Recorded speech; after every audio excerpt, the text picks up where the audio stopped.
ராஜயோகம் டிவி நேயர்கள் அனைவருக்கும் வணக்கம்.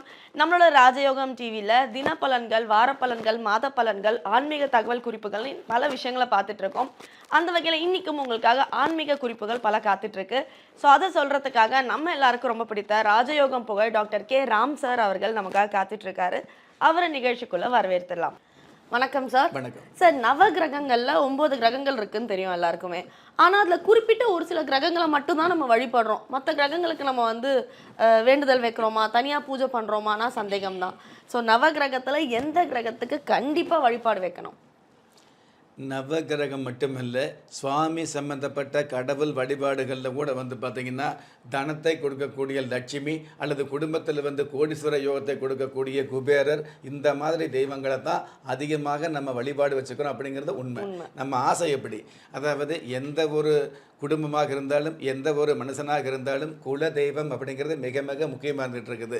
அந்த குல தெய்வத்துக்கு மேலே குபேர தெய்வம் தான் நிறைய பேர்த்துக்கு அபாரமாக ஆசையில் இருக்குது அப்படிங்கிறது உண்மையான விஷயம் வந்துட்டு இருக்குது. இந்த வகையில் நவகிரக சம்மந்தப்பட்ட வகையில் எந்த கிரகம் நமக்கு நன்மை தருது அல்லது எந்த கிரகத்தை வழிபாடு வச்சுக்கணுங்கிற விஷயத்தை எடுத்துக்கும் பொழுது எந்த கிரகத்துக்கு ஆதிக்கம் அதிகம் அப்படிங்கிற விஷயத்தை கணிச்சு பார்த்தோம் அப்படின்னா பொதுவாகவே நம்ம எல்லோருமே சனி பகவானுக்கு தான் வலிமை இருக்கிறதா நினச்சிக்கிட்டு இருக்கிறோம்.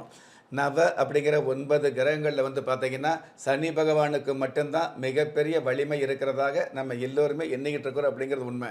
ஆனால் இந்த நவகிரக வரிசையில் பார்த்தீங்கன்னா சூரியனுக்கு அப்புறம் சந்திர பகவான், சந்திர பகவானுக்கு அப்புறம் செவ்வாய் பகவான், செவ்வாய் பகவானுக்கு அப்புறம் புதன் பகவான், புதன் பகவானுக்கு அப்புறம் குரு பகவான், குரு பகவானுக்கு அப்புறம் சுக்கிர பகவான், சுக்கிர பகவானுக்கெல்லாம் மீறி சனி பகவான்.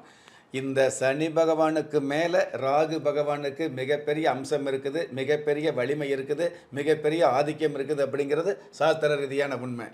இந்த ராகு பகவான் எடுத்துக்கிட்டோம் அப்படின்னா ராகுவை போல கொடுப்பார் இல்லை அப்படிங்கிற விஷயத்தை சாஸ்திரம் சொல்லி வச்சிருக்குது. அந்த மாதிரி அபாரமான செல்வங்களை, அபாரமான யோகங்களை கொடுக்கக்கூடிய அமைப்பு, திடீர் யோகங்களை, புதையல் யோகங்களை கொடுக்கக்கூடிய ஒரே கிரகம் இந்த ராகு பகவான் தான். சனி பகவானுக்கு மேலே ராகு பகவான் நமக்கு வலிமையானதாக ஆதிக்கம் உள்ளதாக இருந்துகிட்டு இருந்தால் கூட இந்த ராகு பகவானுக்கு மேலே கேது பகவான் தான் மிக மிக வலிமையானதாக, அதாவது ஞானகாரகர் என்று சொல்லக்கூடிய இந்த கேது பகவான் நவ கிரகங்களிலேயே மிக மிக அதி உன்னதமாக மிகப்பெரிய ஆதிக்கம் உள்ளதாக சாஸ்திரத்தில் சொல்லப்பட்டிருக்குது.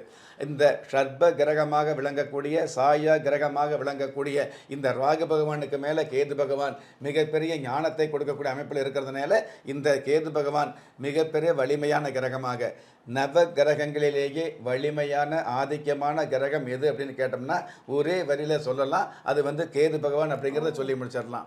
இந்த அளவுக்கு யோகங்கள் இருக்கக்கூடிய இந்த சூரிய பகவானிலிருந்து ராகு கேது பகவான் வரைக்கும் நவ கிரகங்கள் இருந்துகிட்டு இருந்தால் கூட, அதாவது எல்லா கிரகங்களுமே ஒவ்வொரு நேரத்தில் வலிமையானதாக, புதுமையானதாக, பெருமையானதாக, அதிர்ஷ்டம் தரக்கூடிய வல்லமையானதாக இருந்துகிட்டு இருக்குது.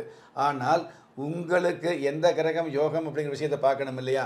உலகத்தில் பல கோடி பேர் இருந்துகிட்டு இருந்தால் கூட உங்களுக்குன்னு உதவக்கூடியது 10 பேர் 5 பேர் தான். அந்த 5 பேர் 10 பேரில் கூட அதில் 1-2 பேர் தான் உங்களுக்கு உண்மையான நட்பாக உறவாக இருக்க முடியுங்கிறது உண்மை.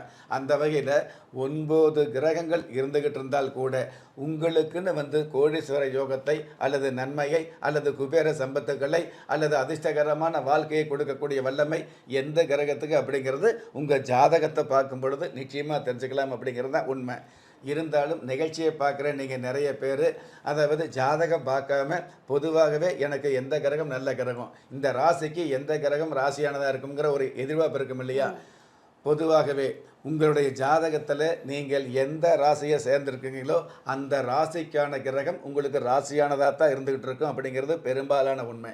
அதே மாதிரி நீங்கள் எந்த லக்கணத்தை சேர்ந்திருக்கிறீங்களோ அந்த லக்னாதிபதி உங்களுக்கு நன்மையை கொடுத்தே ஆக வேண்டும் அப்படிங்கிறது சாஸ்திர ரீதியான உண்மை. இது எல்லாவற்றுக்கும் மேலாக தற்சமயம் உங்களுக்கு எந்த திசா நடந்துகிட்டு இருக்குதோ அந்த திசாவுக்கு உண்டான கிரகம் உங்களுக்கு யோகத்தை கொடுக்கக்கூடிய வல்லமையோடு இருக்கும் அப்படிங்கிறது உண்மை.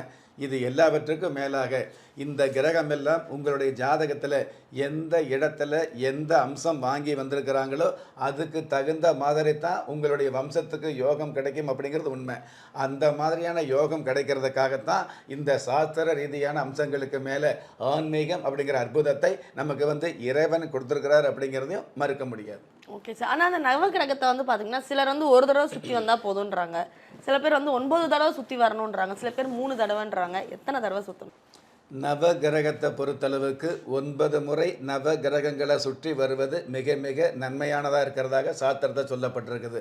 அந்த 9 முறை வலதுபுறமாக சுற்றி வரும் பொழுது அதில் 5 முறை வலதுபுறமாக, 4 முறை இடதுபுறமாக, அதாவது எதிர்மறை திசையில் சுற்றி வரும் பொழுது உங்களுக்கு ஏக நன்மைகள் கிடைக்கிறதாக, அதாவது மனோதிடம் அப்படிங்கிற ஒரு மிகப்பெரிய விஷயத்தை உங்களுக்கு கொடுக்கக்கூடிய வல்லமை இந்த நவகிரக சம்பந்தப்பட்ட வழிபாடுகளில் நிச்சயமாகவே இருந்துகிட்டு இருக்குது.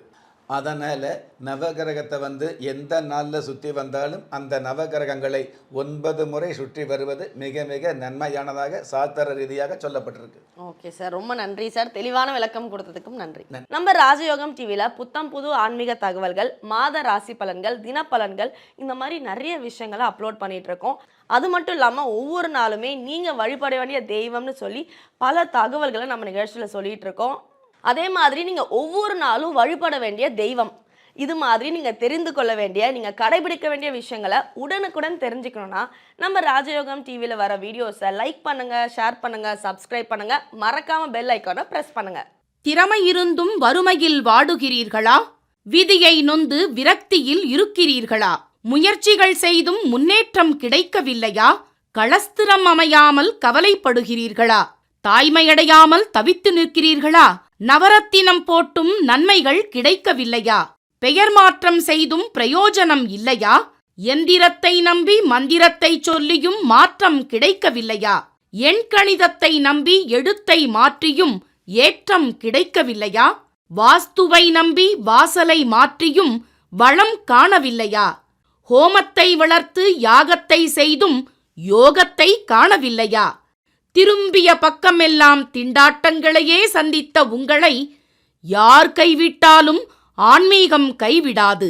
ஆம், அண்ட நிழலுமில்லை, ஆதரிக்க யாரும் இல்லாதவர்களை குலதெய்வம் கைவிடுவதில்லை. கிள்ளிக் கிடைக்கக்கூடிய யோகங்களை அள்ளிக் கொடுக்கக்கூடிய ஆன்மீக அற்புதம் குலதெய்வ விருட்சம். திக்கற்ற யாவரும் ஒப்பற்ற பயன்பெற வாங்கி பயனடைவீர். குலதெய்வ விருட்சம். குலதெய்வ விருட்சம், குடும்பமே சுபிட்சம்.